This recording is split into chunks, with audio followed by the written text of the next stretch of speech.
Civil Disobedience, also known by the titles Resistance to Civil Government and On Civil Disobedience, written by Henry David Thoreau, narrated by David Fuller.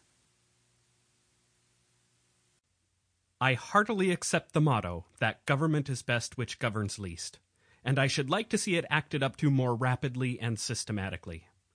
Carried out, it finally amounts to this, which I also believe, that government is best which governs not at all. And when men are prepared for it, that will be the kind of government which they will have. Government is at best but an expedient, but most governments are usually, and all governments are sometimes, inexpedient. The objections which have been brought against a standing army, and they are many and weighty and deserve to prevail, may also at last be brought against a standing government. The standing army is only an arm of the standing government. The government itself, which is only the mode which the people have chosen to execute their will, is equally liable to be abused and perverted before the people can act through it. Witness the present Mexican War, the work of comparatively a few individuals using the standing government as their tool. For in the outset, the people would not have consented to this measure. This American government, what is it but a tradition, though a recent one, endeavoring to transmit itself unimpaired to posterity, but each instant losing some of its integrity? It has not the vitality and force of a single living man, for a single man can bend it to his will. It is a sort of wooden gun to the people themselves. But it is not the less necessary for this, for the people must have some complicated machinery or other, and hear its din, to satisfy that idea of government which they have. Governments show thus how successfully men can be imposed upon, even impose on themselves for their own advantage. It is excellent, we must all allow. Yet this government never of itself furthered any enterprise, but by the alacrity with which it got out of its way. It does not keep the country free. It does not settle the West. It does not educate. The character inherent in the American people has done all that has been accomplished. And it would have done somewhat more if the government had not sometimes got in its way. For government is an expedient by which men would fain succeed in letting one another alone. And, as has been said, when it is most expedient, the governed are most let alone by it.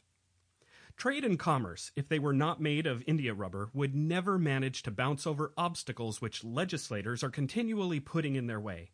And if one were to judge these men wholly by the effects of their actions and not partly by their intentions, they would deserve to be classed and punished with those mischievous persons who put obstructions on the railroads. But to speak practically and as a citizen, unlike those who call themselves no-government men, I ask for not at once no government, but at once a better government. Let every man make known what kind of government would command his respect, and that will be one step toward obtaining it.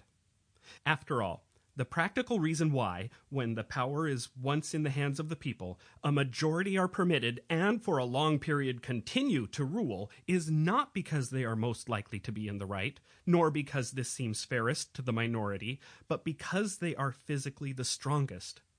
But a government in which the majority rule in all cases cannot be based on justice, even as far as men understand it. Can there not be a government in which the majorities do not virtually decide right and wrong, but conscience?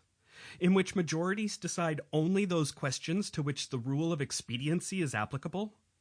Must the citizen ever for a moment, or in the last degree, resign his conscience to the legislator? Why has every man a conscience, then? I think that we should be men first and subjects afterward. It is not desirable to cultivate a respect for the law so much as for the right. The only obligation which I have the right to assume is to do at any time what I think right.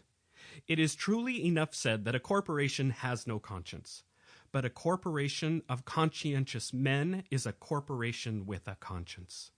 Law never made men a whit more just, and by means of their respect for it, even the well-disposed are daily made the agents of injustice. A common and natural result of an undue respect for the law is that you may see a file of soldiers, colonel, captain, corporal, privates, powder monkeys and all, Sample complete. Ready to continue?